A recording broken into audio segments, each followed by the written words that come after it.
Hello students, आज का जो हमारा लेक्चर है वो है एडिशंस के आगे का लेक्चर। अभी इससे प्रीवियस लेक्चर में हमने क्या पढ़ा था? इससे प्रीवियस लेक्चर में हमने पढ़ा था ट्रायंगुलर लॉ ऑफ एडिशन और उसी से रिलेटेड कुछ क्वेश्चंस हमने सॉल्व भी किए थे। ठीक है, तो हमने इससे पहले दो पार्ट्स में आपको ट्रायंगुलर लॉज ऑफ एडिशन का पढ़ा चुके हैं। ठीक है, अब उसी ट्रायंगुलर लॉज ऑफ एडिशन को आगे फॉलो करते हुए और भी कुछ रूल्स हैं जो वेक्टर एडिशन में काम आते हैं, जैसे पैराग्राम रूल्स है और दूसरा रूल है पॉलीगन रूल्स। यानी ट्रायंगल रूल कब अप्लाई कर रहे थे आप? जब आपके पास दो वेक्टर थी। कब अप्लाई कर रहे थे? इस तरीके से आपके पास दो वेक्टर थी, एक वेक्टर है ए वेक्टर बी। ओके, ये दो वेक्टर, इन दोनों को ऐड करना था, इसलिए आपने ये रिजल्टेंट बनाया। इस रिजल्टेंट को ए वेक्टर प्लस बी वेक्टर नाम दिया। हम तुम्हारे हो चुके सनम। ओ माय गॉड, पक्का सही बात है सर। अच्छा सर, दो है, दो से ज्यादा, दो तो हो गई, ठीक है, कोई दिक्कत वाली बात नहीं है। अब ए जेनी, अब अगर मान लो आपके पास चार वेक्टर आ गई, चार वेक्टर, चार वेक्टर, ये चार वेक्टर छोड़ो, चार वेक्टर को छोड़ो। मान लो कैसे ट्रायंगुलर रूल्स भी हो सकता है और रूल्स भी हो सकते हैं। मान लो ये इस तरीके से पैरेललोग्राम भी तो बन सकता है। मान लो सर पैरेललोग्राम नहीं, मुझे तो कुछ और भी बन सकता है। क्या ये सब पॉसिबल है? ये पैरेललोग्राम, ये पता नहीं कौन सा ग्राम आगे इस तरीके से, मतलब एक दो या दो से ज्यादा वेक्टर्स भी हो सकती है, तो उनके लिए भी रूल्स है ना? पैरेललोग्राम रूल्स, पॉलीगन रूल, इस तरीके से दो रूल्स और हम आज के लेक्चर में पढ़ रहे हैं। इससे पहले के लेक्चर जो हैं उनके लिंक आपको डिस्क्रिप्शन में मिल जाएंगे, तो आप जाएं वहां पर चेक करें। आपसे अगर कुछ टॉपिक छूट गया हो और आपको कोई डाउट हो तो आप कमेंट कर सकते हैं। इसके अलावा मेरे पास आपके लिए कोई सुविधा उपलब्ध नहीं है। सिर्फ सुबह सुबह मजाक बहुत अच्छा कर लेते हो। ओके चलो, फिर आते हैं मैदान जंग में और आज का खेला शुरू किया जाए। आज का खेला शुरू करते हैं। तो आओ बच्चों, तुम्हें दिखाएं पैरेललोग्राम लॉज।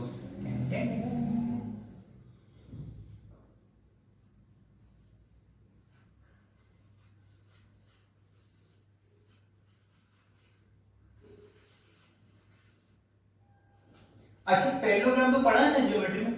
सर क्या बात कर रहे हो, क्या बात कर रहे हो, इतने भी माड़ी हालत नहीं है हमारी है। पैरेललोग्राम तो आप सभी ने पढ़ा है तो कोई बात नहीं, नहीं पढ़ा है तो भी कोई बात नहीं। मुझे कुछ ज्यादा मतलब नहीं, बच्चों बस शक्ल, फोटो पता है? फोटो, पैरेललोग्राम का फोटो कैसा होता है? ये उसके आधार कार्ड से मैं लेकर आया हूँ, ये होता है पैरेललोग्राम का फोटो। इस तरीके से ये होता है सब पैरेललोग्राम का फोटो। ठीक है, अब यहाँ पे हमारे वेक्टर एडिशन में ये कैसे काम आने वाला है, आओ जरा इसको भी हम देखते हैं। देखें जरा किसमें कितना है दम। लो आओ भाई, आ गए क्या तुम लोग? मैं भी आ गया। ये देखो ए वेक्टर, पक्का ओके। चलिए इस बार यहाँ कर लो, ठीक है, बी वेक्टर, ठीक है। तो इसका एडिशन करो। अरे पागल हो गया है तू भाई, ये दोनों कैसे ऐड होगी? इसकी भी टेल और इसकी भी टेल एक दूसरे से मुड़ी हुई है। अरे सर आपको नहीं पता पैरेलल शिफ्टिंग नाम की कोई चीज होती है? इसको इधर शिफ्ट करो, किया किया, अच्छा बहुत बढ़िया। अच्छा यहाँ अब देखो, ये भी ए वेक्टर, ये तो ओ पापी, ये भी बी वेक्टर और ये ए वेक्टर। अच्छा सही किया क्या सर? बहुत सही किया। तो ये क्या किया? ये मैंने कुछ नहीं किया, ये क्या किया मैंने? पैरेलल शिफ्टिंग की, पैरेलल शिफ्टिंग की। अच्छा इसका रिजल्टेंट बताओ जरा क्या है? टू पैच, ये क्या है इसका रिजल्टेंट? ओके, आर वेक्टर को रिजल्टेंट से लिखते हैं। अच्छा भाई बहुत बढ़िया। ए वेक्टर प्लस बी वेक्टर लिखते हैं। और बढ़िया भाई, बहुत बढ़िया बहुत बढ़िया, सही जा रहे हो आप। अच्छा चलो ठीक है, अब सुनो मेरी बात को, सुन रहे हो तुम? सर सुनाओ आप। अच्छा, आर वेक्टर का मैग्नीट्यूड कैसे निकाला था? ट्रायंगुलर लॉ, पिछले वीडियोस में जाके देख ले, नहीं पता हो तो देख। A square plus B square plus 2ab cos theta. अच्छा ये निकाला था क्या मेरे बच्चों? यही था।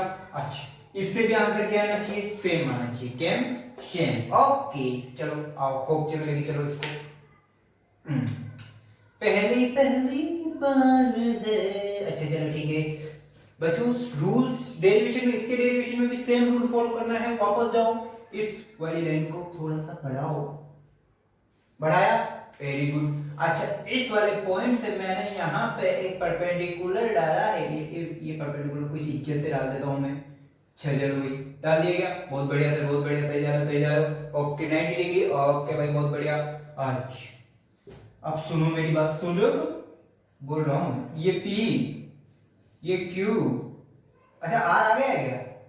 ओके कोई दिक्कत नहीं, रुको रुको रुको रुको, इसको मैं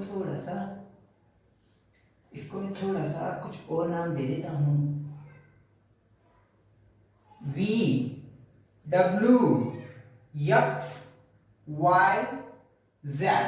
अब ठीक है, नाम दे दिया पैरेललोग्राम का, बहुत बढ़िया है साहब। अच्छा तो मैंने क्या किया, वी डब्ल्यू को थोड़ा सा आगे इंक्रीज किया, बहुत बढ़िया सर किया, और उसके बाद मैंने वाई पॉइंट से इस पर एक परपेंडिकुलर डाल दिया, बहुत बढ़िया सर, बहुत बढ़िया। अच्छा सपोज सपोज कर रहे हो तुम, ये बी वेक्टर यहाँ पे इस ए वेक्टर से कितना एंगल बनाता है? Theta angle. कितना एंगल? Theta angle. अच्छा अगर ये दोनों पैरेलल लाइन है, ये वाली देखो VZ और WY, क्या ये दोनों एक दूसरे के पैरेलल है? सर आप ही ने तो कहा पैरेलल शिफ्टिंग, पैरेलल ही होगी, बहुत बढ़िया। अच्छा पैरेलल है तो क्या ये वाला एंगल और ये वाला एंगल इक्वल होगा? बिल्कुल होगा, पैरेलल एंगल है। अच्छा ये वाला एंगल थीटा तो ये वाला एंगल भी थीटा, ओके बीटा। अच्छा चलो लाओ, यानी कि ये वाला एंगल कितना हो गया आपका? थीटा हो गया, बहुत बढ़िया, सही जा रहा है सर आप। चलो अब पहली पहली बार है, पहली मुलाकात है और मुझे आर वेक्टर निकालना है। क्या निकालना है? आर वेक्टर का मैग्नीट्यूड। अच्छा वी एक्स और वाई, ट्रायंगल ले लो, वी एक्स और वाई। क्या इसमें पाइथागोरस थ्योरम लगा दो क्या रे? आ जाओ खोपचे में लेके आओ। वी एक्स का whole square plus X Y का होल स्क्वायर। पाइथागोरस पाइथागोरस खेलते हो ना? हाँ सर जरूर खेलते हैं, बहुत खेलिए। ओके वी वाई का होल स्क्वायर, देख वी एक्स का whole square plus X Y का whole square is equal to V Y का whole square. Ding ding ding ding ding ding, hypotenuse का square is equal to base का square plus perpendicular का square. क्या मैं सही जा रहा हूं सर? आप कभी गलत हो ही नहीं सकते, बहुत बढ़िया, चल ठीक है, वेरी गुड। अच्छा वी वाई की वैल्यू क्या है सर? आपको फाइंड करनी है, आपको इतना भी नहीं पता। वी वाई की वैल्यू क्या है? आर, ये देख वी वाई आर, ओके। अच्छा मैग्नीट्यूड, मैग्नीट्यूड की बात कर रहा हूं मैं, भैया वेक्टर लगाऊं क्या रे? नहीं वेक्टर नहीं लगाना सर, फिलहाल आप मैग्नीट्यूड की बात कर रहे हो, वेक्टर लगा दूंगा तो आप लगेगा। ओके चलो भाई बहुत बढ़िया, नहीं खेल रहा है। अच्छा वी एक्स देखो, वी एक्स ओके, ये रही वी एक्स किस से मिलके बनी है sir? V W, okay Bablu, और डब्ल्यू एक्स। क्या वी डब्ल्यू की वैल्यू गिवन है? बिल्कुल है, ए वेक्टर है। अच्छा डब्ल्यू एक्स की सर आपको निकालनी है, चलो ठीक है, डब्ल्यू एक्स निकालते हैं। देख ले कुछ रूल पैरेललोग्राम की बात कर रहा हूं, लेकिन प्रोसीजर किसका फॉलो कर रहा हूं? ट्रायंगुलर लॉज ऑफ एडिशन का। देख देख देख देख देख बात, कौन से की डेरिवेशन, डेरिवेशन किसका कर रहा हूं मैं? पैरेललोग्राम का। किसका? पैरेललोग्राम का। और प्रोसीजर किसको फॉलो कर रहा हूं? ट्रायंगुलर लॉज ऑफ एडिशन का। देख ट्रायंगुलर लॉज में भी तेने ये वाला ट्रायंगल लिया था, y W W X, okay. इसमें पाइथागोरस लगाई थी क्या? लगाई थी साहब, बिल्कुल लगाई थी।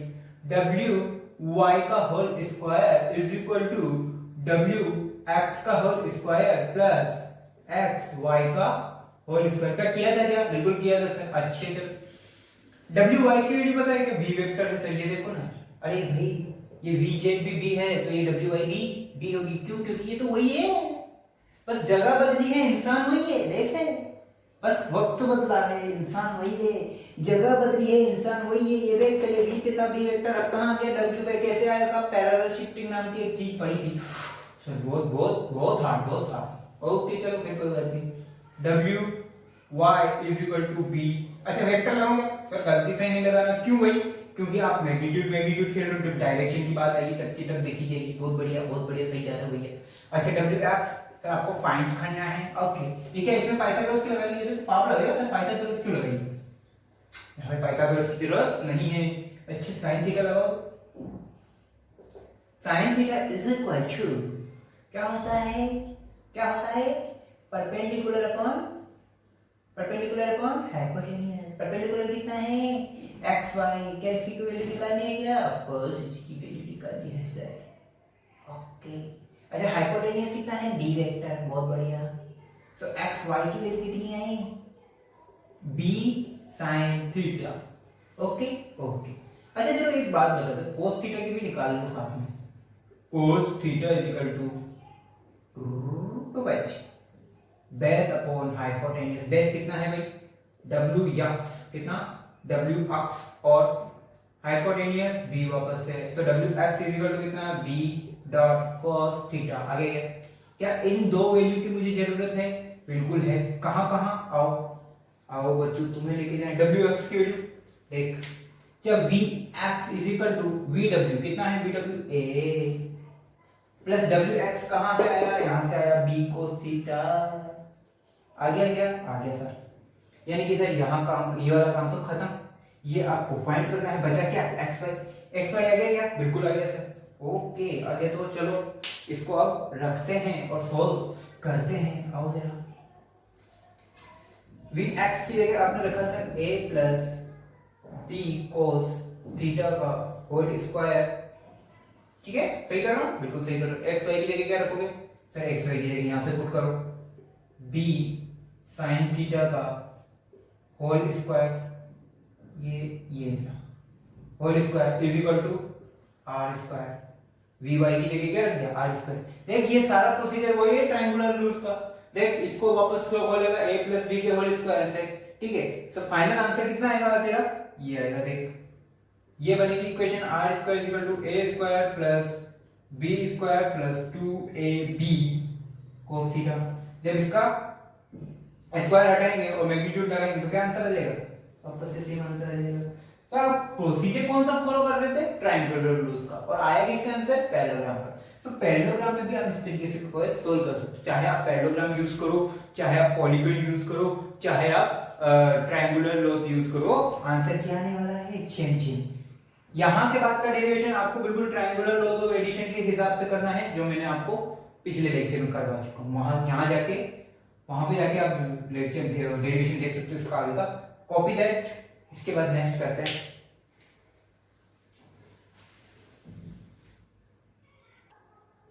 आओ भाई नेक्स्ट है पॉलीगन रूल। क्या है नेक्स्ट, पॉलीगन रूल। अच्छा पॉलीगन में क्या होगा, पॉलीगन। आओ भाई देखो, चलो इसको भी खेलते हैं, इसका भी खेला, पॉलीगन लॉ ऑफ एडिशन। अच्छा बच्चों अभी तक समझ में आया क्या, चल बिल्कुल आया। अब देखो बात, ठीक है।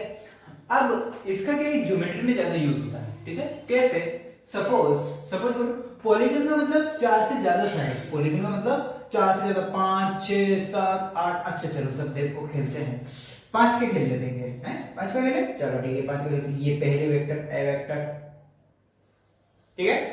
दूजी पर प्यार होया सोनिया, दूजी बार भी होया है तेरे नाल। ओके भाई बहुत बढ़िया, बी वेक्टर साथ बहुत बढ़िया, अच्छा गाना गा लेता हूं, है ना। B vector okay, C vector थोड़ा सा टिल्ट कर देता है, ये सी वेक्टर। तो ये क्या कर रहे हो, मजे कर रहे हो, मजे नहीं कर रहे हैं भाई, इन सबको मैं ऐड करना चाहता हूं। आजा भाई आजा, तुझे जान पे बिठा के लेके चलता हूं। चल भाई डी वेक्टर, अच्छा 4 हो गए, 5 ले लो, 5 ले ई वेक्टर, ठीक है। So you have to add all these 5 vectors and you have to find out the resultant of these 5 vectors. And how can we find out it?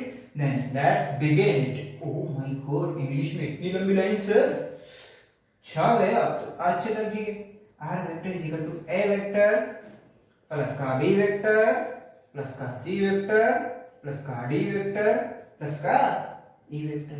अब सबका एडिशन करना है। आप क्या करो, चाहो तो ये आई के जे के के की फॉर्म में दिए हुए होंगे, पक्का, बिल्कुल पक्का। तो आप क्या करो, सबका आई के जे के और के निकाल लो, बाद में उसका मैग्नीट्यूड निकाल लो। या फिर नहीं समझ में आता है, ए वेक्टर और बी वेक्टर इन दो को अलग सोल्व कर लो, फिर उसमें ये तीसरा सोल्व कर लो, फिर इन 3 के रिजल्टेंट में इस चौथे को मिला लो, फिर इन 4 के रिजल्टेंट में इस पांचवें को मिला लो। चाहो जैसे सोल्व करो। और जो फाइनल रिजल्टेंट है वो कैसे आएगा बच्चों, जो फाइनल रिजल्टेंट है इसका वो क्या ऐसे आएगा, क्या ऐसे बना दूं सर, पागल हो गए हो आप, ऐसे रिजल्टेंट नहीं बनाते हैं। कैसे बनाते हैं भाई सर, जो स्टार्टिंग है, सॉरी स्टार्टिंग वेक्टर है उसकी टेल और जो फाइनल वेक्टर है उसका हेड, इन दोनों को मिलाओ और इन दोनों का मिलन कराने पर जो रिजल्टेंट प्राप्त होगा वो ही हमारा आर वेक्टर होगा। पक्का पक्का, बिल्कुल पक्का। देख ले भाई, आर वेक्टर को कैसे बनाया था ट्रायंगुलर लॉज में भी, देख पहले की टेल और लास्ट वाली का हेड, हेड से हेड मिला और टेल से टेल मिला, क्या हो गया, क्या बिल्कुल हो गया। अगर मैं ऐसे मैं कहूं मुझे तुमसे, अच्छा देख देख देख देख देख देख देख देख, O P Q R S और टी, अच्छा अगर इन सभी पॉइंट्स को लिख दूं तो जो आर वेक्टर है क्या मैं उसे ऐसे लिख सकता हूं, और P vector plus P Q vector plus Q R vector plus R S vector plus S T vector, कैसे लिख सकता हूं, बिल्कुल लिख सकते हो सर। ये क्या लिया, अरे भाई ये ओपी वेक्टर नाम है और उसकी वैल्यू क्या है ए वेक्टर, ये पी क्यू वेक्टर नाम है उसकी वैल्यू क्या है बी वेक्टर।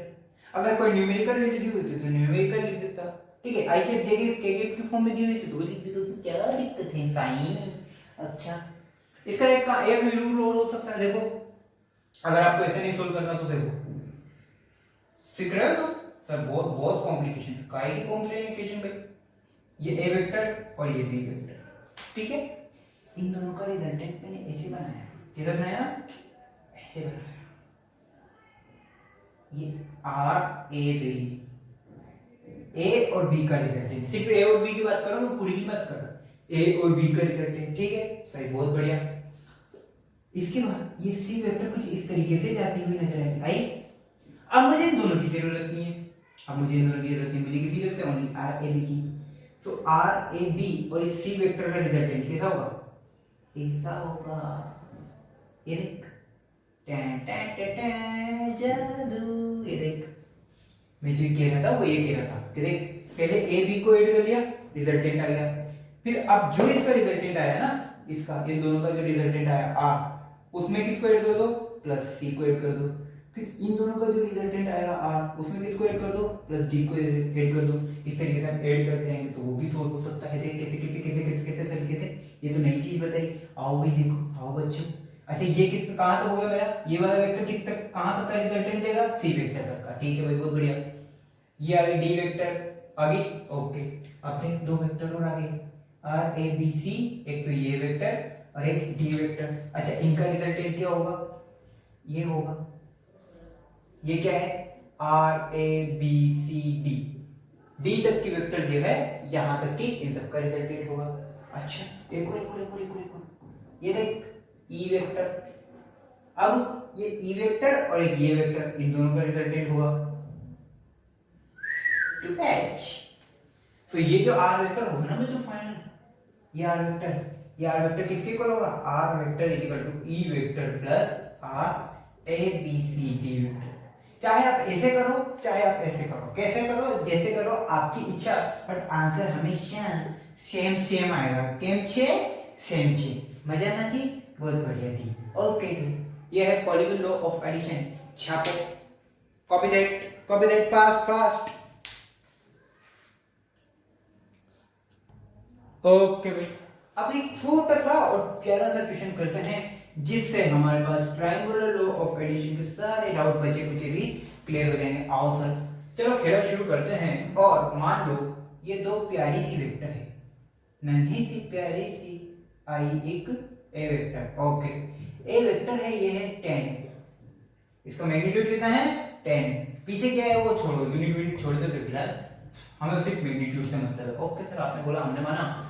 ए वेक्टर है जिसका मैग्नीट्यूड है 10, ओके ओके ओके,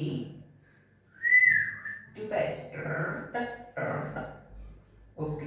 एक ये है बच्चों बी वेक्टर और इसका मैग्नीट्यूड है 5 यूनिट, कितना है 5, ओके सर बहुत बढ़िया।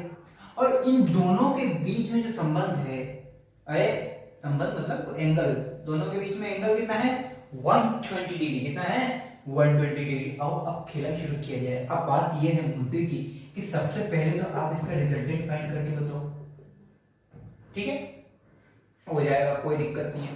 दूसरी ये बात, इसका आपको डायरेक्शन फाइंड करना है,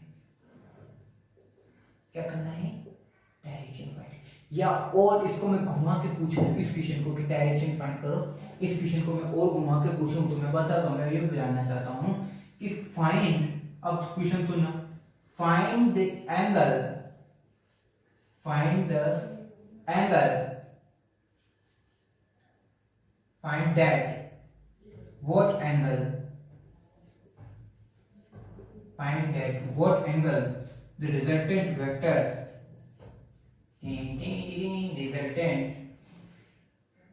resultant vector map with A vector मतलब जिसका मैग्नीट्यूड 10 है। तो आपको क्या करना है कि वो एंगल बनाना है जो रिजल्टेंट एंगल बनाती है किसके साथ, इस टेन वेक्टर के साथ। अब सुनो, ये तो हुई बात की थी। अब आते हैं अपन अपनी औकात पे, बोले तो अपना सॉल्यूशन पे आओ भाई। इसको थोड़ा सा ऐसे लिख देता हूं, ठीक है। ये B vector is equal to इसका मैग्नीट्यूड है 5, ओके। अच्छा अब देखो मुझे क्या करना है, R vector is equal to A vector plus B vector, ये तो करना है, ये तो कंफर्म है। अच्छा ए हो गया, बी वेक्टर ये हो गया, और इनका रिजल्टेंट क्या ये होगा। देखो कैसा कर सकता हूं, नहीं कर सकता, क्यों, क्योंकि यहां से यहां इन दोनों की टेल तो वैसे ऑलरेडी जुड़ी हुई है। सो एडिशन कब होगा, जब इसका टेल और इसका हेड मिले, यानी कि यहाँ पे कौन सा फॉर्मूला अप्लाई करना पड़ेगा, पैरेललोग्राम। कौन सा पैरेललोग्राम, आओ इसको मैंने शिफ्ट करा दिया, टिक tick tick tick tick tick tick tick tick tick टिक, ओके, टिक tick tick tick tick tick tick टिक, ओके। तो अब ये वेक्टर उठ के कहां आएगी, इसकी टेल पे, इस वाले पॉइंट पे। कहां पे, इस वाले पॉइंट नंबर इसको क्या दे देता हूं, R for Rahul, okay, R दे दिया।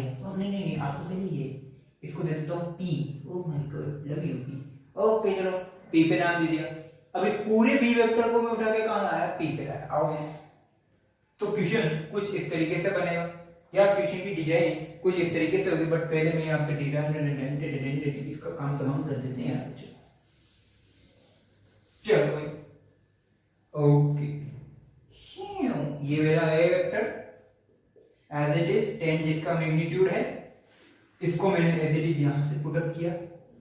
ये क्यों खराब हो गया, आप ही, और ये बन गया, ठीक है, ओके सर। अच्छा यहां इसका एंगल कितना बना हुआ है, 120 डिग्री। ये वही बी वेक्टर है जो आप उठा के लाओगे, जिसकी मैग्नीट्यूड 5 है, बहुत बढ़िया। अब इसका रिजल्टेंट निकालोगे, अब इसका रिजल्टेंट कुछ इस तरीके से आएगा, बिल्कुल आएगा, R vector is equal to A vector plus B vector कहलाएगा, बिल्कुल कहलाएगा। अच्छा बहुत बढ़िया।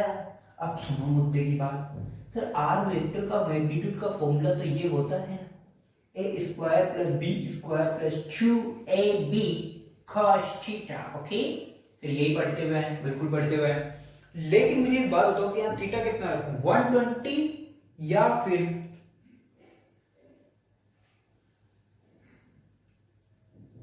60? 60 या 120? ऑफ कोर्स 120, क्योंकि एंगल चेंज, एंगल तो कितना है एक दूसरे का, 120। पैरेलल शिफ्ट किया तो उससे क्या होगा, एंगल तो कितना रखना है, 120।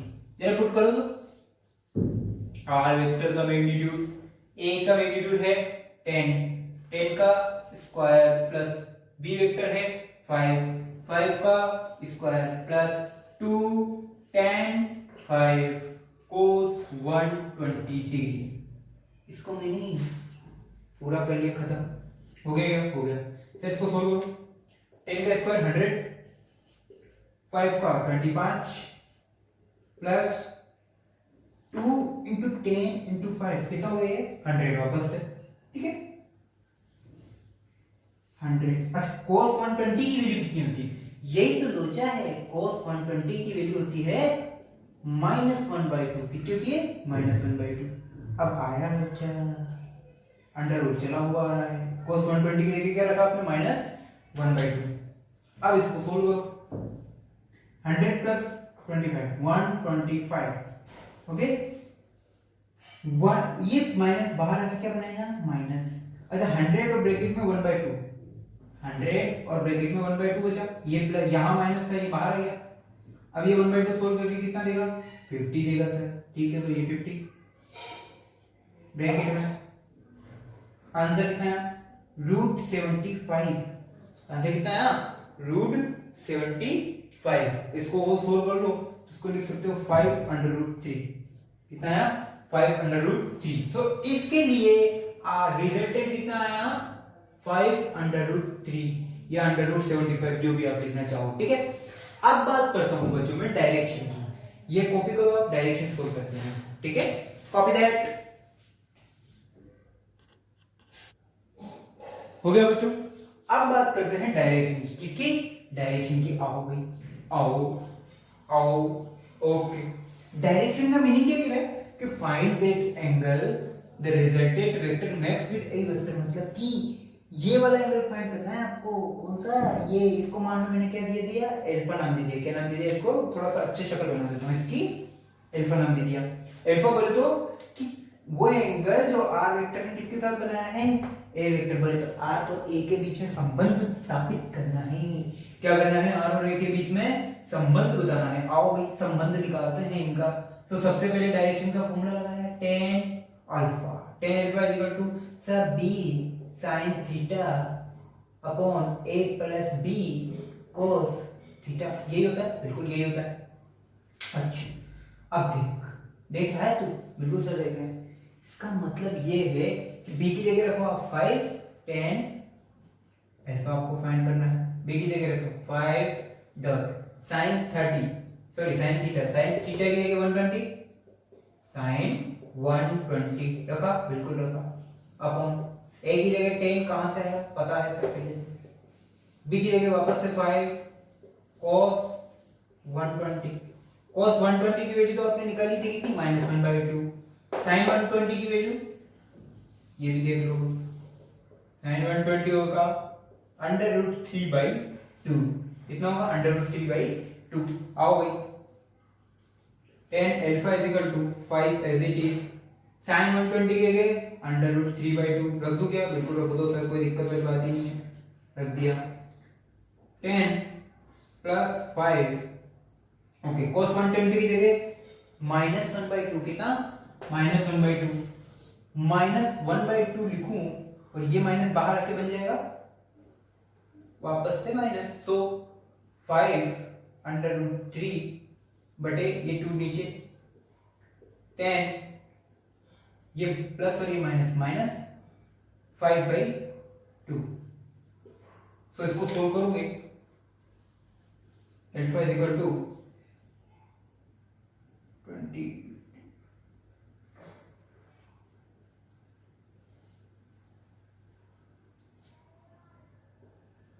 15 alpha is equal to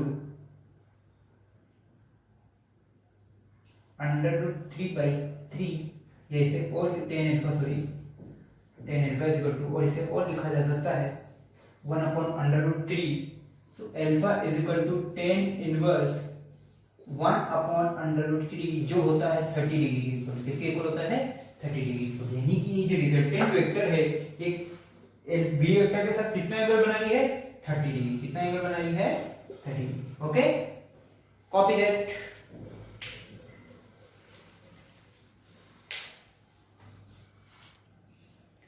okay प्यारे बच्चों, अब हमारे पास क्या खत्म हो चुका है? एडिशन कंप्लीट खत्म हो चुका है। हमने क्या सीख लिया? एडिशन सीख लिया, एडिशन के लॉज सीख लिए, हमने एडिशन का ट्रायंगुलर लॉज सीख लिया, पैरेललोग्राम सीख लिया, पॉलीगन सीख लिया। अरे भाई हमने एक और चीज देखी थी क्या, कि पैरेललोग्राम में और ट्रायंगुलर में दोनों में प्रोसीजर सेम था। नाम अलग थे, बकवास की, लेकिन हमने उसके बाद फिर क्वेश्चंस भी किए तो समझ में आ गया है। अच्छा, एडिशन के साथ में सर स्केलर का तो सब्ट्रैक्शन भी होता है, तो क्या वेक्टर का भी सब्ट्रैक्शन होता है? अरे भाई काहे नहीं होता? आओ जरा बच्चों, तुमने सुना है एक प्यार की एक कहानी, सब्ट्रैक्शन, ओहो सब्ट्रैक्शन ऑफ वेक्टर। अच्छा भैया, बहुत बढ़िया। आओ आओ आओ भाई। अब सब्ट्रैक्शन ऑफ वेक्टर बोले तो यानी कि वेक्टर की सब्ट्रैक्ट भी हो सकती है। अच्छा सुनो सुनो सुनो सुनो सुनो, सुन रहे हो तुम? हाँ सुन। एक बात तो, क्या वहां पर हमने कभी किसी जमाने में, मतलब कुछ लेक्चर पहले, क्या कुछ लेक्चर पहले इसका नाम सुना था? क्या इसका नाम मैंने सुना था? अरे हाँ सर सुना था। सपोज अगर मैं आपको बी वेक्टर बोलूं, बोला ये क्या है, एक बी वेक्टर है, और मैंने इसको बोला कि आपको इसका अरे भगवान, मैंने आपको बोला कि आपको इसका नेगेटिव फाइंड करना है, तो क्या करना था आपने, कुछ नहीं, बड़े प्यार से इस बी वेक्टर के आगे एक नाग बाबा को छोड़ दे। ये नाग बाबा छोड़ दिया तो ये क्या बन गया, minus B vector. Minus B vector मतलब ये है हीरो, ये विलेन, ए विलेन, ये क्या बन गया, विलेन। बोले तो अगर ये पॉजिटिव तो ये इसका नेगेटिव, ये पॉजिटिव तो ये इसका नेगेटिव। आई बात समझ में? हाँ सर, ये यहाँ क्यों समझ आया, आओ दिखाता हूँ। अच्छा अभी तक क्या ये पढ़ा, पढ़ा नहीं पढ़ा, बिल्कुल पढ़ा। अच्छा अब सोचो, मैं क्या कहता हूं कि सब्ट्रैक्शन करना है। अच्छा सब्ट्रैक्शन करना है तो किसमें से किसको करना है, एम से बी को करना है। किसमें से किसको करना है, एम से बी को करना है। अच्छे से कैसे करता हूं, देखो, ए वेक्टर माइनस बी वेक्टर, ये लिखा, लिखा नहीं लिखा, लिखा। अच्छा ये बात है, ये बात है भाई। इसका मतलब मैंने क्या किया बच्चों, कि जो बी वेक्टर थी इसका क्या पुट कर दिया, यहाँ पे नेगेटिव पुट कर दिया। क्या पुट कर दिया, नेगेटिव पुट कर दिया। किया नहीं किया, नेगेटिव का मतलब उसकी डायरेक्शन अपोज कर दी। देखो जरा जरा जरा जरा जरा जरा touch me touch me touch me, जरा जरा, ओ ए वेक्टर, ये बी वेक्टर, ये इसका रिजल्टेंट था। R vector is equal to A vector plus B vector, ले लो वेक्टर, हो गया। अब मैं क्या करता हूँ, मुझे इसका नेगेटिव पुट कर देना है। नेगेटिव पुट कर देना है तो मतलब नेक्स्ट केस में मेरी जो इक्वेशन, सॉरी डायग्राम है वो कुछ इस तरीके से नजर आएगा। अब मुझे इसका रिजल्टेंट भी निकालना है, बट ये तो पॉसिबल नहीं है। क्यों, क्योंकि इसका हेड और इसका हेड, दोनों का हेड हेड मिल रहा है और मुझे हेड से हेड तो मिलाना ही नहीं है। तो मैं क्या करूँगा, इसको थोड़ा सा प्यार हुआ है, थोड़ा है बाकी, कैसे कर दूं क्या, बिल्कुल कर सकते हो सर, आप कुछ भी कर सकते हो। आओ आओ जरा इसे देखा जाए। चलो कॉपी करो, इसको सोल्व करो, कैसे कर सकते हैं इसको।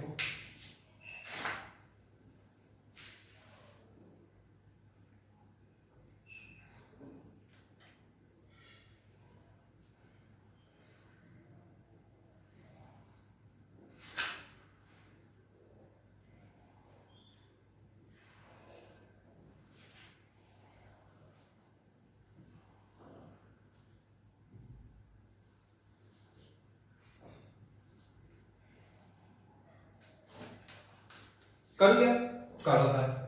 बोले तो इसको मैंने नेक्स्ट टाइम में क्या कर दिया, टी टी, ये ए वेक्टर, ये बी वेक्टर, और जब इसका रिजल्टेंट ना होगा तो कुछ इस तरीके से नजर आएगा। बोले तो ये ए वेक्टर, ये बी माइनस बी वेक्टर, आया नहीं आया, आया नहीं आया, बोल यार।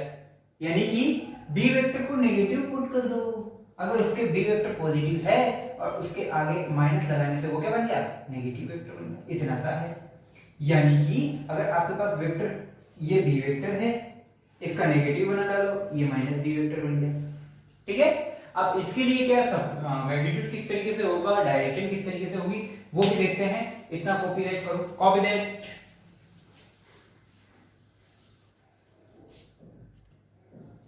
ओके बच्चों, आओ अब खेल शुरू करते हैं। सपोज मान लो ये है आपके ए वेक्टर, ठीक है सर। अब पहले हमारे जमाने में कुछ इस तरह हुआ करता था, ए वेक्टर ऐसी थी, बी वेक्टर ऐसी थी, इन दोनों के बीच में एंगल थीटा था नहीं था भाई सर, था तो सही। अब मैंने क्या किया बच्चों कि, सुनना बात को, सुन रहे हो तुम, सर सुन रहे, मैंने बी वेक्टर का नेगेटिव डाल दिया। तो बी वेक्टर का नेगेटिव डालने पर ये तो ए वेक्टर रहा और ये बी वेक्टर बन गया। क्या बन गया, बी वेक्टर। ठीक है, ओके। अब होगा क्या कि इसका एंगल चेंज हो जाएगा, इसका एंगल चेंज हो जाएगा। ठीक है, यहां पे जो एंगल पहले जो थीटा था, अब वो कितना बन गया, 180 माइनस थीटा। कितना बन गया, 180 माइनस थीटा। मान लो कि इन दोनों के बीच में एंगल कितना है, इन दोनों के बीच में एंगल कितना, 180 माइनस थीटा। ठीक है, अब पहले क्या होता था बच्चों कि इन दोनों के बीच में से रिजल्टेंट वेक्टर निकल के इस तरीके से जाती थी आर वेक्टर। अब मैं अल्फा हमेशा इसे कंसीडर करता था क्योंकि मुझे क्या पता वहां पे क्या करता था, सिर्फ एक एंगल, यानी रिजल्टेंट का सिर्फ ए वेक्टर से ही मैं एंगल निकालता था, ठीक है। यहाँ क्यों ऐसा क्यों करता था, क्योंकि R vector equal to A vector plus B vector लिखूं चाहे R vector equal to B vector plus A vector लिखूं, कोई फर्क नहीं पड़ने वाला था, कोई फर्क नहीं पड़ने वाला था। लेकिन मैं यहाँ पे सब्ट्रैक्शन में R vector equal to A vector minus B vector is not equal to B vector minus A vector, ऐसा नहीं कर सकता, इसलिए मुझे अलग अलग एंगल यहाँ पे लेने पड़ेंगे। ये लो साहब, ये आर वेक्टर हो गया, मान लो ये ए वेक्टर से अल्फा बनाता है तो बी से कितना बनाएगा, बीटा बनाता है।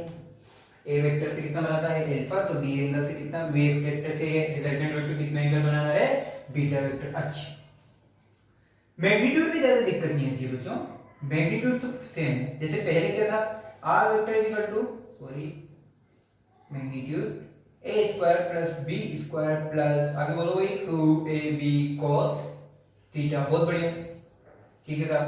अब माइनस की जगह क्या किया मैंने, यहाँ पे क्या किया, पहले प्लस बी था उसकी जगह माइनस बी, तो यहाँ पे भी क्या कर दो, जहां जहां प्लस बी है वहां वहां माइनस बी पुट कर दो, करो भाई, ए स्क्वायर को एज इट इज रहा, प्लस बी की जगह मैंने माइनस बी का होल स्क्वायर कर दिया, प्लस 2a, फिर बी की जगह मैंने क्या किया, माइनस बी पुट कर दिया, और as it is cos theta, ठीक है साहब, ठीक है साहब, कोई दिक्कत नहीं है। अब आओ, आर वेक्टर का मैग्नीट्यूड इज इक्वल टू, देखो A square as it is minus B का होल स्क्वायर भी कितना होगा, प्लस बी स्क्वायर, अरे भाई माइनस का स्क्वायर करो वो भी प्लस बन जाएगा, और बी का स्क्वायर तो बी स्क्वायर, ओके कोई दिक्कत नहीं। ये माइनस बाहर निकल के आ जाएगा तो माइनस, और ये प्लस क्या बन जाएगा, minus 2ab cos theta, 2ab cos theta. ये क्या आया आपके पास, ये आया है, कुछ तो हुआ है, कुछ हो गया है। सब्ट्रैक्शन में magnitude of resultant, magnitude of resultant क्या है, ये मैग्नीट्यूड ऑफ रिजल्टेंट कब, सब्ट्रैक्शन में। अच्छा, डायरेक्शन में बच्चे यहाँ पर थोड़ा सा लोचा हो जाता है, क्या हो जाता है, लोचा हो जाता है, कैसे, आओ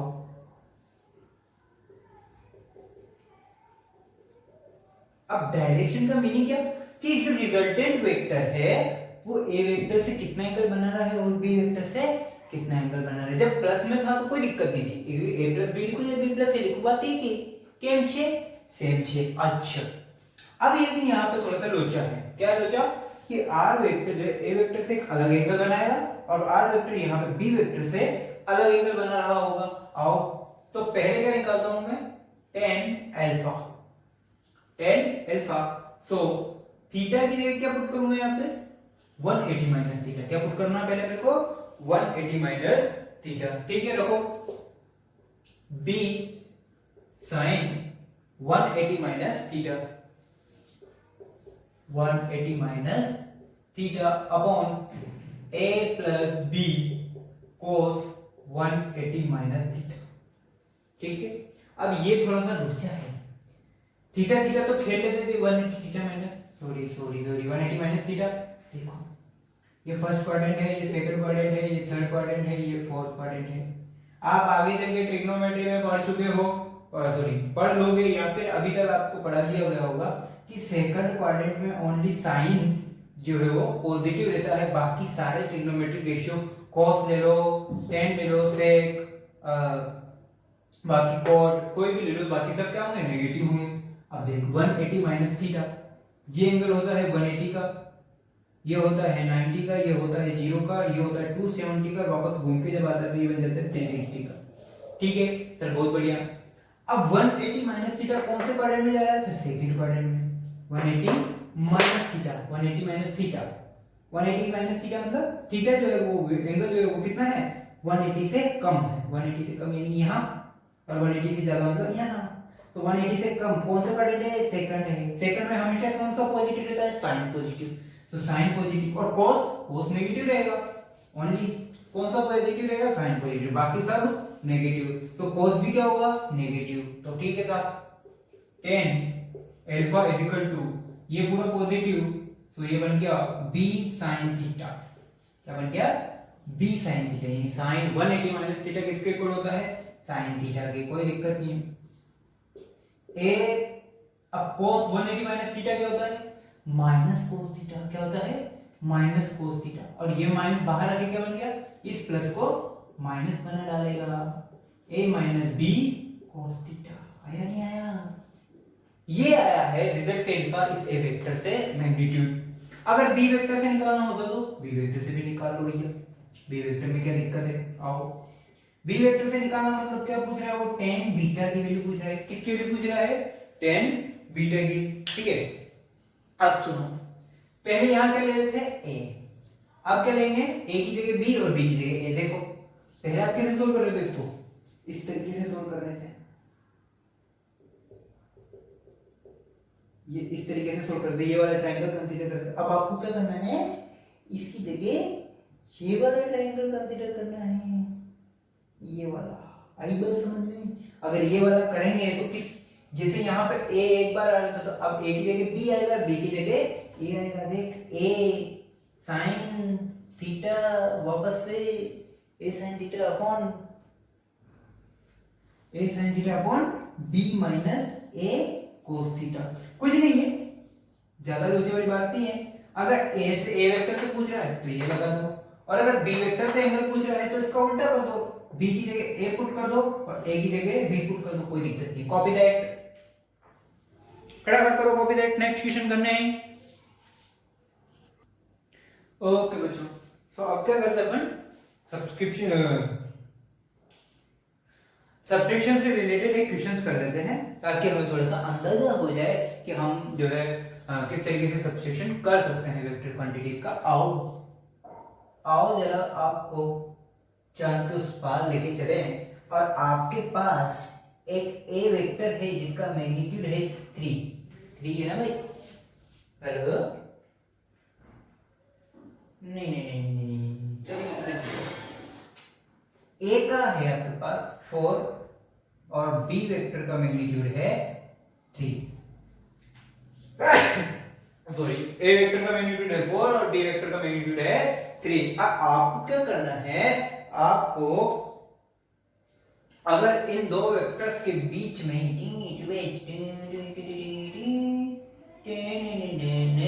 एंगल दिया हुआ है 60 डिग्री का, ठीक है, क्या दिया हुआ है एंगल 60 डिग्री का दिया हुआ है।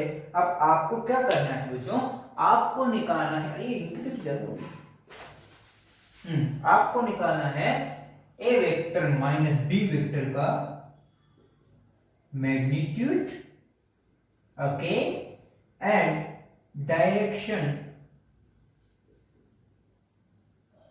और डायरेक्शन निकालनी है आपको दोनों से, ए वेक्टर से भी और बी वेक्टर से भी। करो वीडियो पॉज करके करो, कोशिश करो इसको कंट्रोल करने की।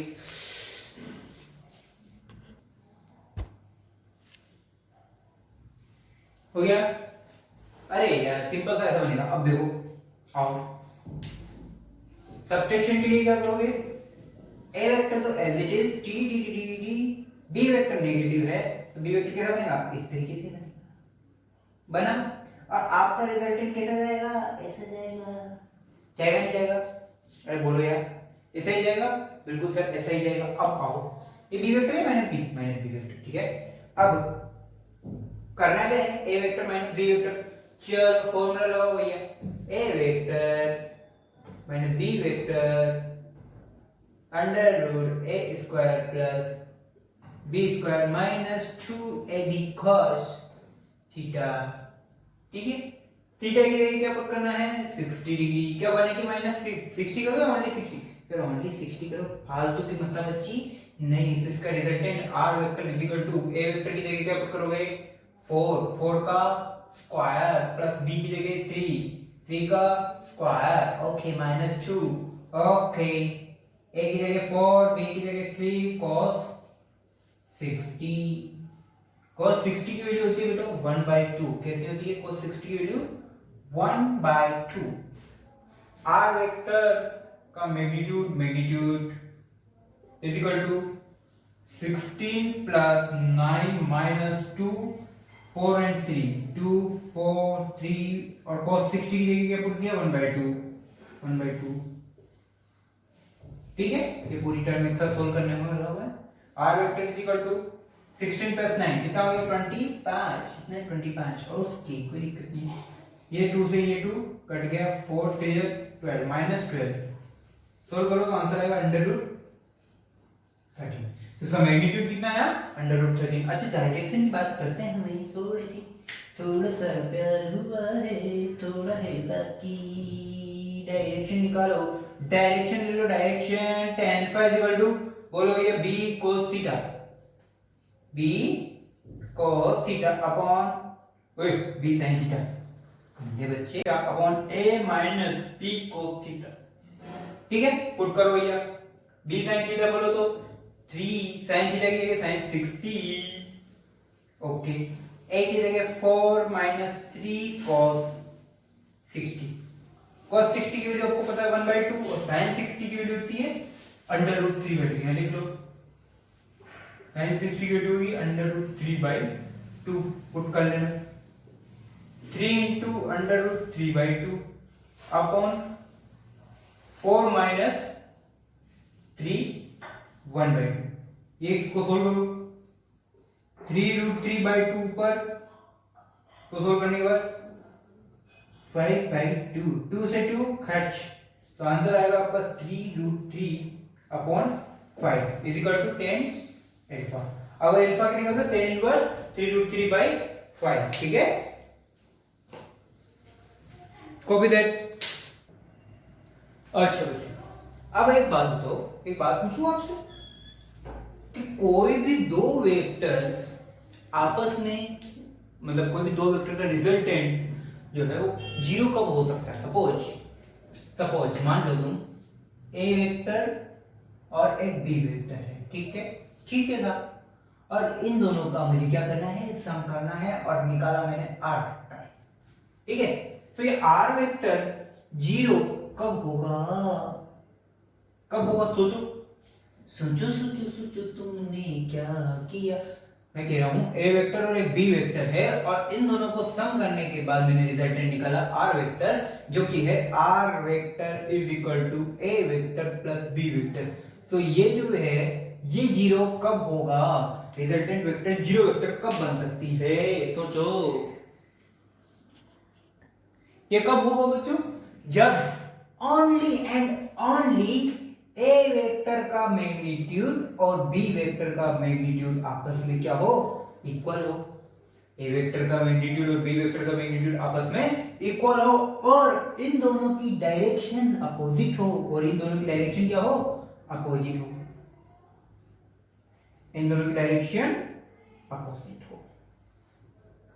बोले तो बूम बराबर झूम झूम झूम झूम यानी कि ए वेक्टर का मैग्नीट्यूड तो इक्वल है बी वेक्टर है बट इन दोनों में क्या हो डायरेक्शन का डिफरेंस हो। बोले तो एक अगर एक है A vector is equal to 5 तो दूसरा क्या होना चाहिए ऑटोमेटिकली -5 तो इन दोनों को सम करो आंसर 0 आएगा नहीं ले आओ खोपचे में एक सवाल करके देखते हैं। एक मान ले एक फोर्स है F1 vector is equal to 5 newton का और दूसरा है F2 वेक्टर वो भी इज इक्वल टू 5 न्यूटन का ठीक है। और ये दोनों फोर्स एक दूसरे से 180 डिग्री पे लगे हुए हैं। कैसे लगे हुए हैं 180 डिग्री पे। सपोज ये वाला फोर्स है इधर से तू लगा रहा है 5 न्यूटन और इधर से एक और लगा रहा है 5 न्यूटन ठीक है। क्या ये दूसरे से कितने एंगल पे लगे हुए अगर इसको पीछे से मिला दो 180 कितने पे है 180 पे है। अगर ये 180 पे है तो डायग्राम देख के तो पता चल रहा है कि रिजल्टेंट 0 है बट फॉर्मूले से डायग्राम देख के तो ऑब्वियसली पता चल रहा है कि बॉक्स हिलेगा नहीं और बॉक्स हिलेगा नहीं इसका मतलब रिजल्टेंट फोर्स क्या है 0 है। अगर फॉर्मूले से बात करो तो आर वेक्टर का magnitude is equal to a square b square 2ab cos theta लगाओ पक्का लगाओ सर आप लगाओ ठीक है। थीटा की जगह आपको क्या पुट करना है 180 ए की जगह क्या पुट करना है 5 बी की जगह भी क्या पुट करना है 5 फॉर्मूला में पुट कर। अच्छा यहाँ थीटा पर अगर पुट करेगा तो आंसर क्या आएगा, cos 180 बनेगा। और cos 180 की वैल्यू होती है -1, कितनी, -1। चलो r vector is equal to a vector की जगह 5 का स्क्वायर प्लस 5 का स्क्वायर प्लस 2 इंटू 5 5 cos 180 की जगह डायरेक्ट पुट कर देता हूँ -1, ये अंडर रूट में चल रहा है। r vector is equal to ये बन गया 25, ये भी 25, ये वाला -12 के माइनस बनाया है इसने, 2 इंटू 5 इंटू 5, ये कितना हो गया टोटल, माइनस का 50। देख 25 25 प्लस 50 माइनस 50, आंसर कितना आएगा, 0। यानी कि रिजल्टेंट 0 कब होगा, या तो वो दो रिजल्टेंट होने जरूरी, 0 होने के लिए क्या क्या जरूरी है, एक तो उनका मैग्नीट्यूड सेम हो, दूसरा उनकी डायरेक्शन अपोजिट हो। अगर मैं कहूं कि क्या दो अनइक्वल वेक्टर 0 हो सकती है, कभी नहीं। तो पहला स्टेटमेंट लिखो कि two unequal vector can't give their resultant equal to 0, यानी कि दो रिजल्टेंट, दो अनइक्वल, टू लिख लेना यहां पे, टू अनइक्वल वेक्टर, यानी कि दो अनइक्वल वेक्टर का रिजल्टेंट कभी भी 0 नहीं होता है इसका, ठीक है। ये वाला स्टेटमेंट लिखो, कॉपी दैट, हो गया। अच्छा एक बात हो, अच्छा 3 वेक्टर क्या कोप्लेनर हो सकती है, हाँ सर 3 वेक्टर कोप्लेनर हो भी सकती है और नहीं भी हो सकती, जरूरी नहीं है कि कोप्लेनर हो। फिलहाल मान लो कि 3 वेक्टर है, ये ए वेक्टर, ये बी वेक्टर और एक और वेक्टर कहीं पे सी वेक्टर है, ठीक है। ये तीनों क्या है, कोप्लेनर है, क्या है, तीनों कोप्लेनर। क्या ये 0 हो सकते हैं इनका रिजल्टेंट, बिल्कुल हो सकता है, इनका रिजल्टेंट 0 हो भी सकता है और मे नॉट बी 0, मतलब ये जरूरी नहीं है कि हमेशा 0 हो, ठीक है, ये 0 हो भी सकता है और नहीं भी हो सकता है। कोप्लेनर यानी कि 3 कोप्लेनर वेक्टर्स may और may not be equal to 0, मतलब resultant of 3 coplanar vector may not be, लिख लो स्टार पॉइंट डाल के निकाल लो सारी लाइनें, resultant of 3 coplanar vector may be और may be not equal to 0, may be और may be not equal to 0, मतलब 0 हो भी सकता है और 0 नहीं भी हो सकता है, ठीक है। अच्छा जो मैं बात करी कोप्लेनर वेक्टर की, किसकी, कोप्लेनर वेक्टर की। अब मैं बात करता हूं नॉन कोप्लेनर वेक्टर की, किसकी, ये क्या बदला आ गई सर, देखो देखो देखो, नॉन कोप्लेनर वेक्टर। अब अगर मैं बात करता हूं नॉन कोप्लेनर वेक्टर, मतलब 3 या 3 से ज्यादा कोई नॉन कोप्लेनर वेक्टर है, ठीक है। आपको ये तो पता है कि 3 वेक्टर कोप्लेनर हो भी सकती है और नॉन कोप्लेनर भी हो सकती है, कैसे, ये आओ, अगर ये तीनों वेक्टर इस तरीके से एक ही प्लेन में हैं, अभी ये तीनों वेक्टर क्या है, एक ही प्लेन में, तो ये कोप्लेनर हो गए। बट अब क्या है ये, सॉरी, क्या अब ये कोप्लेनर है, नहीं, क्यों, ये दोनों प्लेनर एक अलग प्लेन में है और ये वाली एक्सिस बाहर निकल रही है, ये देख, ये वाली वेक्टर और ये वाली वेक्टर, ये दोनों वेक्टर तो बोर्ड के प्लेन में है, बट ये वाली जो तीसरी वेक्टर है ये कहां जा रही है, प्लेन से बाहर जा रही है। सिमिलरली अगर इन दो वेक्टर की बात करूं तो ये दो वेक्टर भी एक प्लेन में है और ये तीसरी बाहर जा रही है। अब अगर इन दोनों की वेक्टर की बात करूं तो ये दोनों भी वेक्टर एक प्लेन में है और ये बाहर जा रही है। तो तीनों वेक्टर कोप्लेनर हो भी सकती है और नहीं भी हो सकती। जब तीनों वेक्टर कोप्लेनर थी तब तो केस पढ़ लिया, लेकिन अगर नॉन कोप्लेनर हो तो, अगर नॉन कोप्लेनर हो मान लिया क्या, बिल्कुल मान लिया सर। तो क्या 3 नॉन कोप्लेनर वेक्टर 0 हो सकते हैं, क्या इनका रिजल्टेंट कभी 0 हो सकता है, मान लो एक ए वेक्टर है, एक बी वेक्टर है और एक सी वेक्टर है। ये तीनों क्या है? नॉन कोप्लेनर है। क्या है? तीनों नॉन कोप्लेनर। क्या अगर मैं कहूं कि R vector equal to A vector plus B vector plus C vector is equal to 0, क्या ये पॉसिबल है? कभी नहीं। क्यों? क्योंकि क्योंकि दो वेक्टर तो सेम प्लेन में है, तीसरी जो बाहर जा रही है उसकी डायरेक्शन तो चेंज हो जाएगी ना भाई साहब। क्या हो जाएगी? उसकी डायरेक्शन तो चेंज हो जाएगी। तो वो तो वैसे ही उस पर कैलकुलेट हो नहीं पाएगी। तो एक और स्टेटमेंट लिख लो, तीसरा स्टेटमेंट कि 3 non coplanar vectors can't give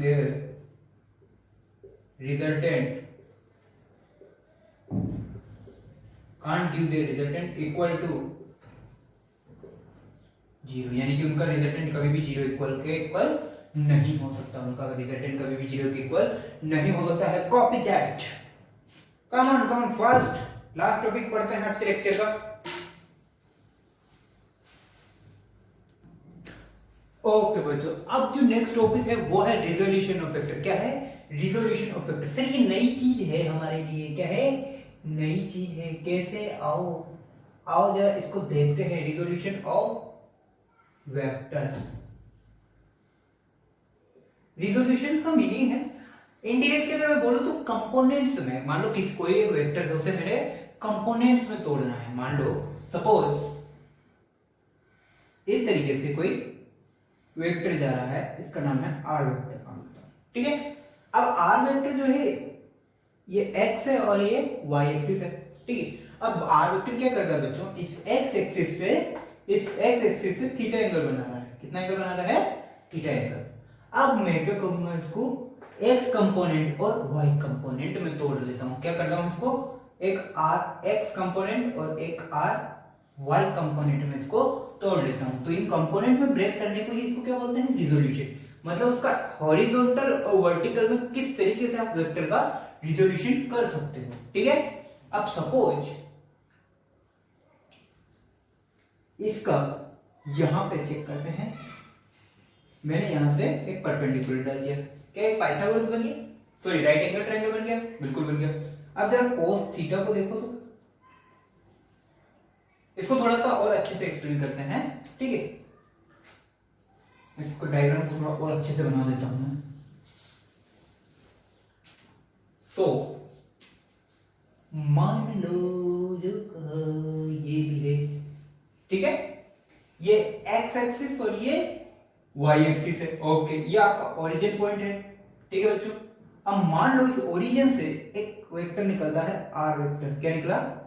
are vector. इस तरीके से। ठीक है। और ये जो आर वेक्टर है ये हॉरिजॉन्टल से कितना एंगल बना रहा है? Theta angle.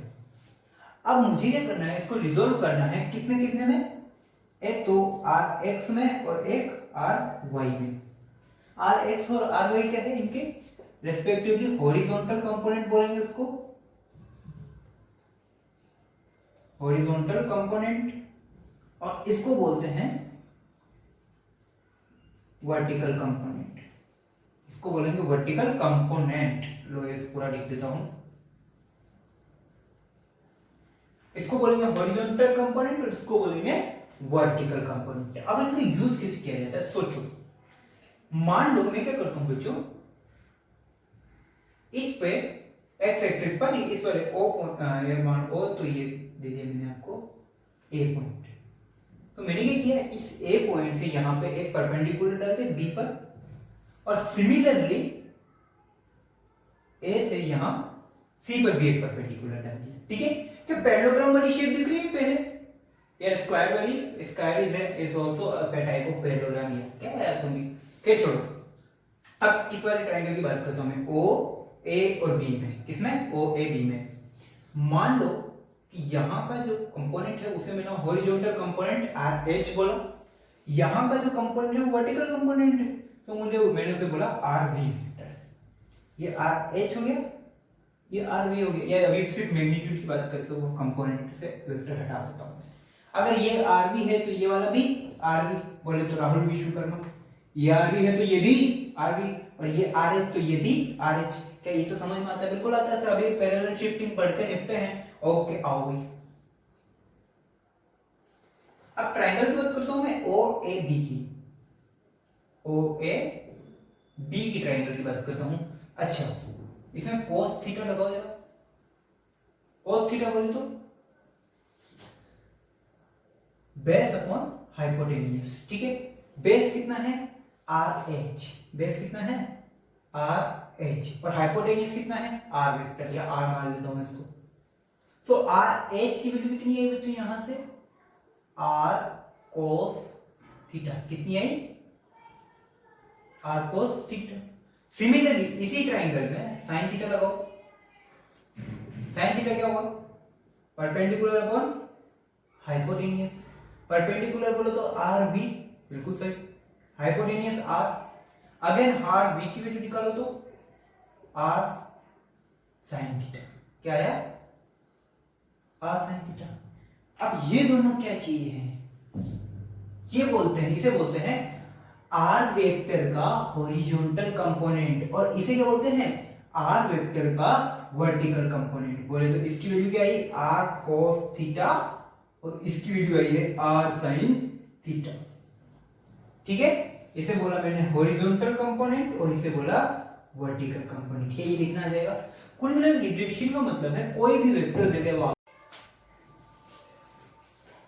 ओके बच्चों, ये तो था आपका हॉरिजॉन्टल कंपोनेंट और वर्टिकल कंपोनेंट।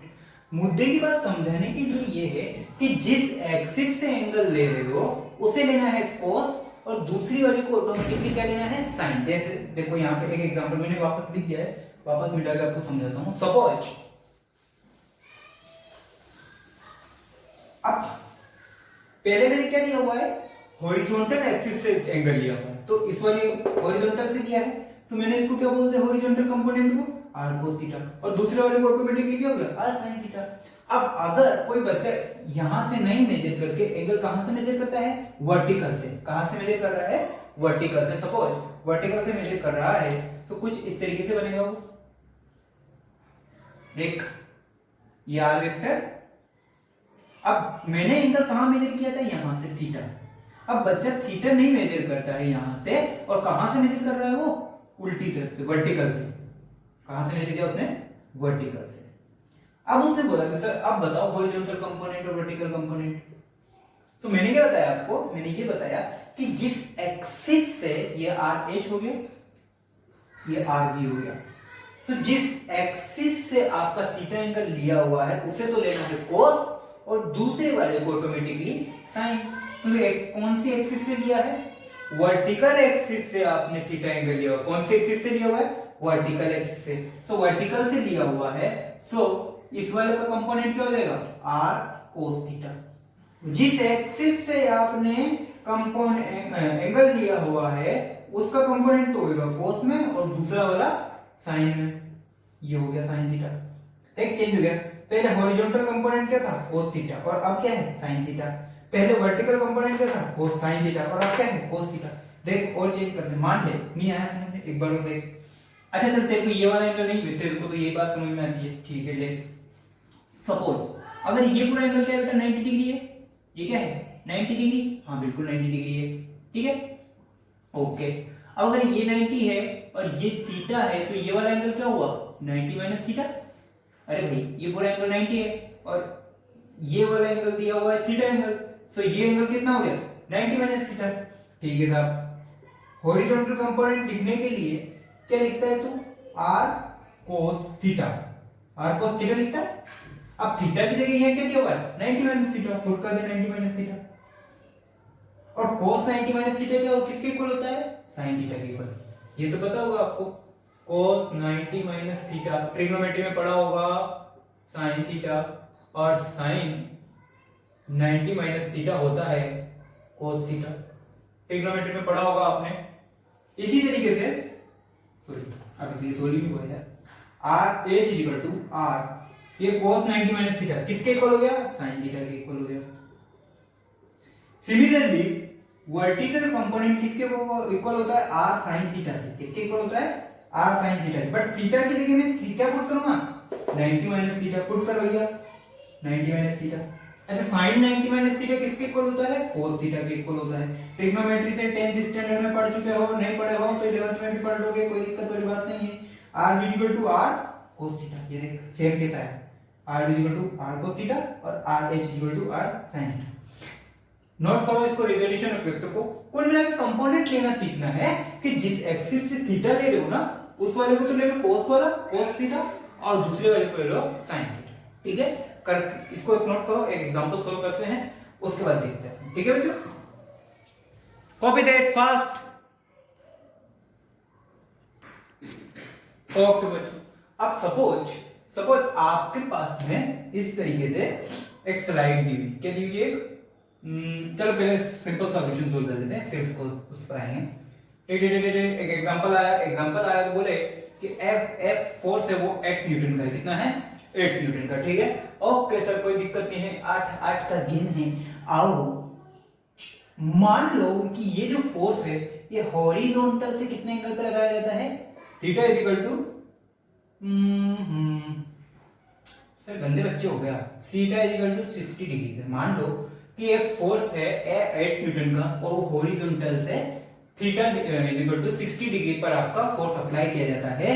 देन फाइंड कि हॉरिजॉन्टल कंपोनेंट क्या होगा फोर्स का, क्या होगा। ठीक है, सिंपल सा एक डायग्राम बनाता हूं मैं आपको, ये वर्टिकल और ये हॉरिजॉन्टल। ठीक है, मान लो एक F वेक्टर है रिजल्टेंट 8 न्यूटन का, ये क्या कर रहा है हॉरिजॉन्टल से 60 डिग्री पे। सही लिखा, जो क्वेश्चन ने कहा वही मैंने लिखा। अब वो क्या पूछ रहे हैं हमसे, हॉरिजॉन्टल F, बोले तो FH हॉरिजॉन्टल कंपोनेंट। सर जिस एक्सिस से एंगल बन रहा है उसको क्या ले लो cos ले लो। सो FH मैग्नीट्यूड तो F ही रहेगा, और इसको cos लूं या sin लूं, cos, क्यों क्योंकि इस एक्सिस से एंगल बन रहा है। ये लो cos 60। अच्छा cos 60 की वैल्यू कितनी होती है 1/2। cos 60 की वैल्यू कितनी होती है 1/2। अभी कुछ टाइम पहले सोल्व किया आपने। So FH is equal to F की वैल्यू पुट करो 8 न्यूटन, cos 60 की वैल्यू पुट करो 1/2, सोल्व करो 4 न्यूटन। अब देख हॉरिजॉन्टली कितना फोर्स लग रहा होगा 4 न्यूटन का। अच्छा वर्टिकली कितना लग रहा होगा जरा देखो तो, वर्टिकली कितना लग रहा होगा जरा देखो। वर्टिकली देखें तो टिक टिक टिक टिक लाओ vertically. Okay, vertical component find out कर सकते हो क्या, बिल्कुल कर सकते हैं। F is equal to F sin theta, यही होगा, बिल्कुल यही होगा सर। F 8 है, sin 60 है, और sin 60 की वैल्यू आपको पता है √3/2 होती है। Okay, F v is equal to 8 into √3/2, ये आएगा आपका 4√3। 8 से 2 मल्टीप्लाई डिवाइड होकर 4 और √3 की वैल्यू थी 1.732। इसको सोल्व करो, आंसर आ जाएगा वर्टिकल कंपोनेंट। तो वर्टिकल कंपोनेंट भी आएगा, हॉरिजॉन्टल कंपोनेंट भी आएगा। आई बात समझ में? कुल नहीं, इसको अपन इस तरीके से समझ सकते बच्चों। देखो पहले आपको इस तरीके से दो फोर्स दिए होते थे FH और FB, है ना। आपको क्या निकालना था, इसका रिजल्टेंट निकालना था। अब उल्टा है, आपको रिजल्टेंट दिया हुआ है, एंगल दिया हुआ है, आपको हॉरिजॉन्टल और वर्टिकल निकालना है। सिंपल, ठीक है, कॉपी दैट, कॉपी करो फास्ट। अच्छा अब बच्चों, अब जो क्वेश्चन लेने वाला हूं वो उस तरीके के क्वेश्चंस में हम वेक्टर रिजोल्यूशन को यूज करने वाले हैं। आगे हर एक पैटर्न में जो है उस तरीके के क्वेश्चंस यूज होंगे। मान लो कि ये है, अच्छा स्लाइड सुनिए, स्लाइड। ये बच्चे होते थे हम जब मैं छोटा बच्चा था, यहां से स्लाइड करता था और यहां आके गिरता था। सपोज, अच्छा मुझे ये जो है ये स्लाइड जो है वो बिल्कुल चिकनी होती है या रफ होती है? अच्छा चिकनी होती है। अगर रफ कर दो तो सर आलू के चिप्स निकल जाएंगे अच्छे वाले। हैं, बहुत बढ़िया बहुत बढ़िया, कोई बात नहीं, आलू के चिप्स नहीं निकलते हैं। फिलहाल बात करते हैं इस स्लोप की। ठीक है, मान लो ये कुछ इस तरीके से स्लाइड है और ये स्लाइड के ग्राउंड से कितने एंगल पे है 30 डिग्री के एंगल पे। कितने एंगल पे है 30 डिग्री के एंगल पे मैंने से स्लाइड की हुई, बन गई स्लाइड, ओके। और यहाँ पीछे आराम से मैंने सीटी लगा दी, और ये आप आलू के चिप्स निकालने के लिए आपकी बम का तो चिपस बन जाएगा भाई साहब, कोई दिक्कत नहीं है। मान लो अब इस वाले पॉइंट की बात करते हैं, ठीक है। अब अगर ये 30 डिग्री है तो आपको क्या निकालना है, एक फोर्स मान लो W, ओके बबलू, मान लो यहाँ W इज इक्वल टू 10, ये यहाँ पे बच्चा आया है, टिक tick tick tick tick tick tick tick tick टिक, यहाँ पे पहुंच गया है बच्चा, ठीक है, इस पॉइंट पे। अब इस बच्चे का जो वेट है ना, W is equal to mg, 9th standard में पढ़ा होगा आपने mg, W is equal to mg होता है वेट फोर्स, है ना, वो है 10 का, कितना है 10, कितना है 10 न्यूटन, यूनिट छोड़ दो फिलहाल, 10 है। अब मैं बोलता हूं इस 10 का आपको कंपोनेंट निकालना है, फाइंड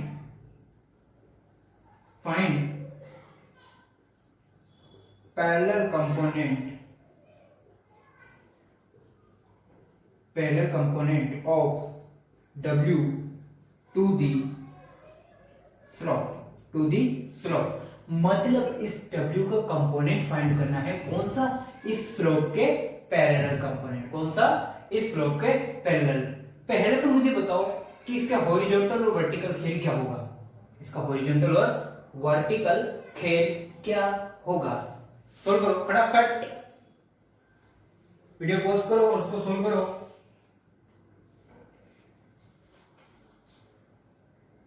वीडियो पॉज करो और इसको सोल्व करो।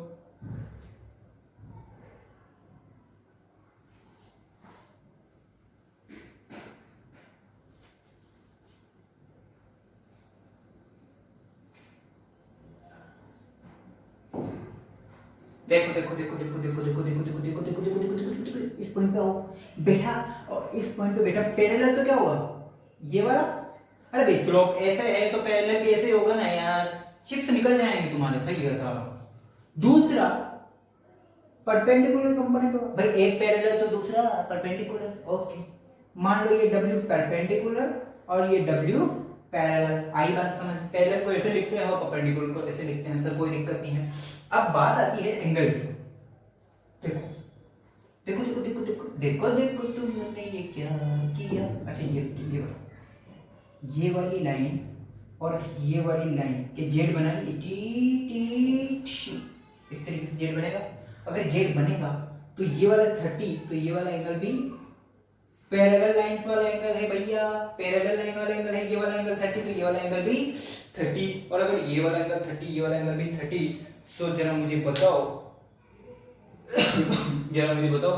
अब देखो ये वाला एंगल हो गया 30। अब कुछ केस ऐसे बना हुआ है बच्चों, भूल जाओ सब कुछ इस वाले पॉइंट को, ये जो तीन दिए W परपेंडिकुलर, W और W पैरेलल, इन सबको उठाओ, इस वाले केस को उठा रहा हूं मैं ना, ये कुछ इस तरीके से लिखा हुआ है, ये इसको जूम किया मैंने, जूम किया, ये आया 30 डिग्री, इसको मैंने बोला W, ओके बबलू, ये W परपेंडिकुलर और ये बिल्कुल एग्जैक्ट, ये क्या हुआ W पैरेलल, अच्छा ये दोनों 90 डिग्री है, पता है ना, बिल्कुल पता है सर। तेरा कंपोनेंट निकालना सीखा, बिल्कुल सीखा है कि सर जिस एक्सिस से एक एंगल, सॉरी जिस एक्सिस से एंगल मेजर करते हैं उसको क्या लिखते हैं, cos, सो ये क्या हो जाएगा W perpendicular is equal to W cos 30 degree, हो गया सर। ये वाला क्या हो जाएगा W parallel is equal to W sin 30। अच्छा आपको चाहिए भी कौन सा, ये वाला कि ये वाला, सर पैरेलल वाला चाहिए, बहुत शांत हो चुके हो भाई, पैरेलल वाला चाहिए, आ जाए पैरेलल ले ले तू। W की वैल्यू कितनी है 10, so W parallel is equal to 10 sin theta 30, sin 30 होता है 1/2, अभी थोड़ी देर पहले मैंने बताया, सो 10 1/2, आंसर आया 5, आंसर कितना आया 5। अच्छा परपेंडिकुलर निकालने बोलो तो परपेंडिकुलर निकालने में क्या दिक्कत सर, 10 sin की जगह cos पुट कर दो, एंगल की जगह 30, ये ले, और 10 cos 30 की वैल्यू होती है √3/2, तो आंसर आएगा 5√3, यानी कि ये तो कितना हुआ 5 और ये कितना हुआ 5√3। ओके बच्चों, अब इसके बाद आपका खत्म हो गया ये रिजोल्यूशन ऑफ वेक्टर। अब आपको वेक्टर का एक लास्ट पढ़ना है, वो है मल्टीप्लीकेशन ऑफ वेक्टर, ठीक है। उसमें हम स्केलर तरीके से मल्टीप्लीकेशन पढ़ेंगे, दूसरा हम वेक्टर तरीके से भी मल्टीप्लीकेशन पढ़ेंगे। ये दो टर्म के बाद आपका वेक्टर पोर्शन लगभग खत्म हो जाएगा, ठीक है। उसके बाद में मैं वेक्टर से रिलेटेड जितने भी क्वेश्चंस हो सकते हैं वो सारे एक लेक्चर में डालूंगा। तो जिसको सिर्फ बोर्ड के हिसाब से करने हैं वो वहीं तक देखें, और जिसको IIT JEE के हिसाब से भी प्रिपरेशन करनी है वो लास्ट वाला लेक्चर जरूर देखें, वरना वो स्किप कर सकता है। उसके बाद फिर हम आगे बढ़ेंगे इस चैप्टर में, जहां से हम मोशन इन प्लेन पढ़ने वाले हैं, जैसे रिलेटिव वेलोसिटी हो गया या रिलेटिव स्पीड के नाम से हो गया, प्रोजेक्टाइल मोशन हो गया, ठीक है, मोशन अंडर ग्रेविटी जो है अब हम और स्पेसिफिक तरीके से पढ़ने वाले हैं, वो सारी चीजें अब हम पढ़ने वाले हैं, ठीक है। तो फिलहाल आपको इतना सा देखना है रिजोल्यूशन ऑफ वेक्टर। आई बात समझ में?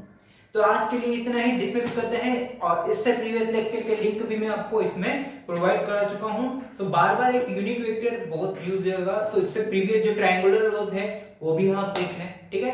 तब तक के लिए यही डिसमिस करते हैं इसकी क्लास को।